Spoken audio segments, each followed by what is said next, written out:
Hello and welcome back. I am the Doom Cannon, and today I'm bringing you some fun Ranger PvP.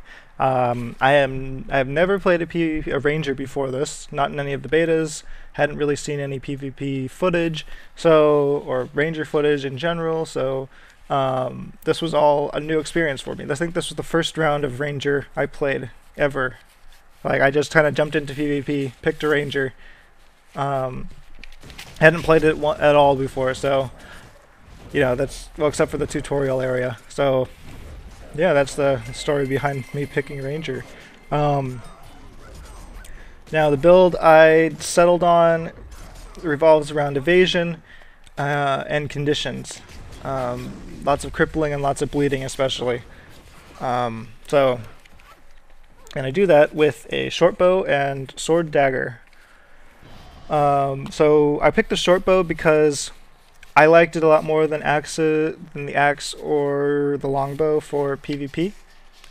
You might like something different, but I don't see really how the longbow can be best utilized in structured PvP. I can see how it would be extremely more beneficial in world versus world, but in this sort of PvP, people are going to close in on you really quick, and you won't get the bonus attack power from your auto attack with the longbow.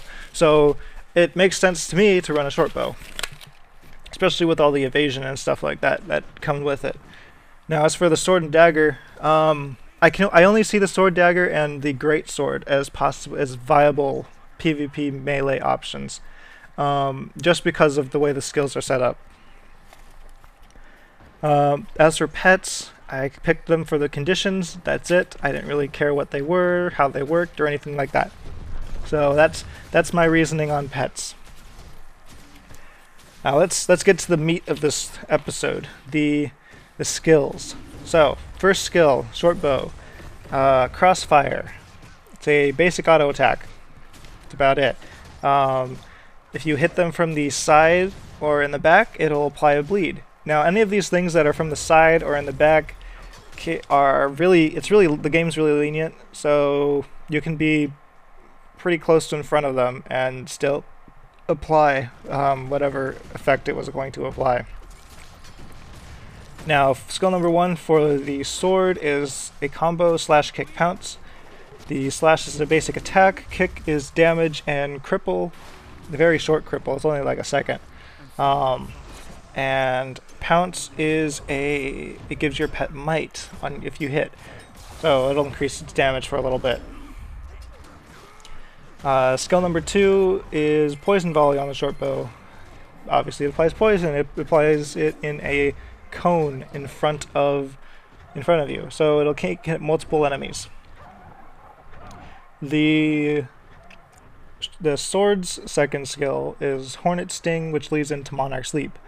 Hornet Sting is a leap backwards, it evades and does damage, and Monarch's Leap is a jump forward and it cripples on a hit. There's another cripple. Skill number 3 is Quick Shot. It's a little short jump backwards, and if it hits, you gain swiftness for a short time. And skill number 3 on the sword is Serpent Strike. Roll around your target, evade attacks, and poison on a hit. This one's a little weird.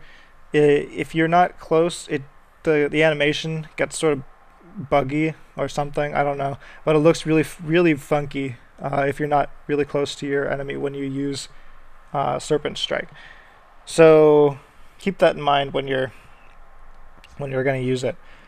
Skill number 4 on the short bow is Crippling Shot. Causes cripple, and your pet's next attack also bleeds, so that's pretty cool.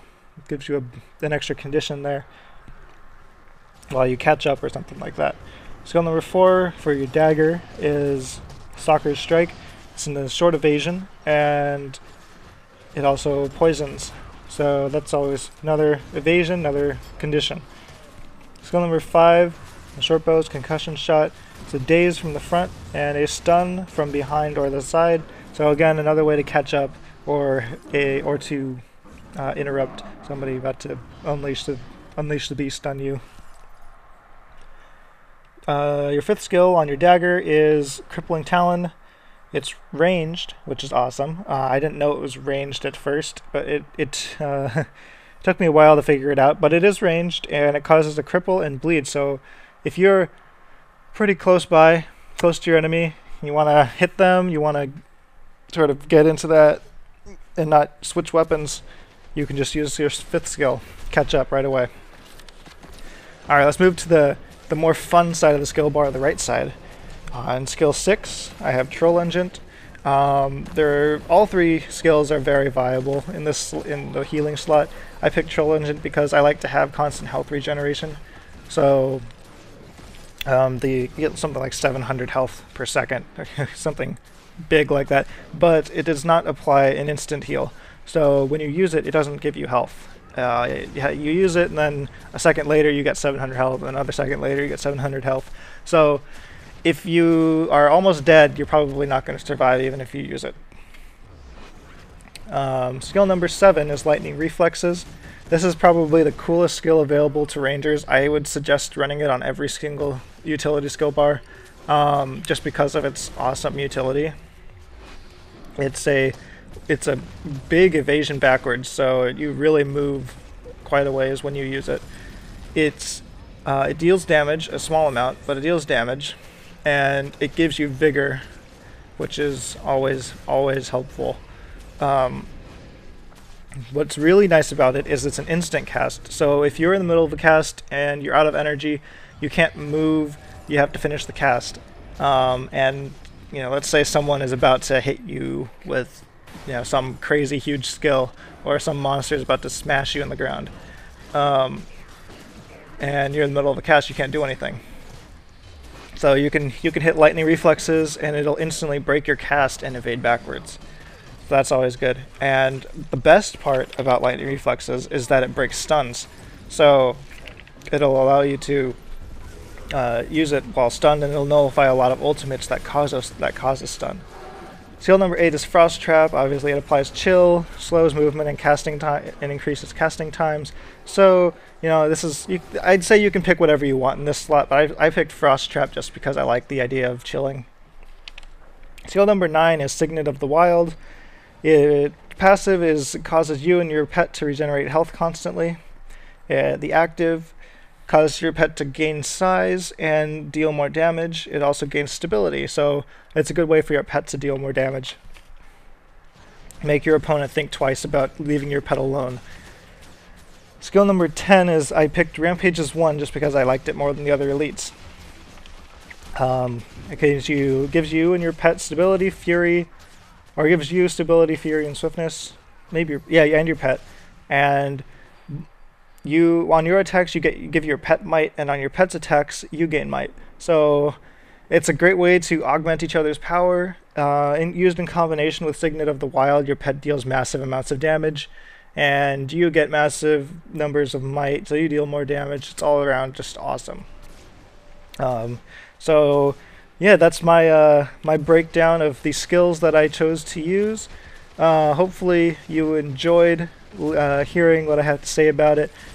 Obviously not everybody's going to like this playstyle, but hey, you know what? It's what I like to do. That's why I made the video.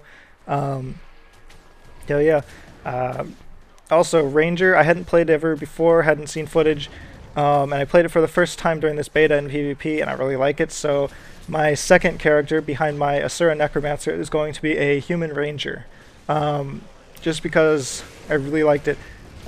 My second character was originally going to be a Guardian, but I'm thinking of moving that to my third character. I also think my Ranger is going to be a PvP character, so I'm not going to really PvE with it. Whereas Necromancer and Guardian, as my other 2 starting characters, will probably have a PvE aspect and not much PvP at all. So that's that. Thanks for watching.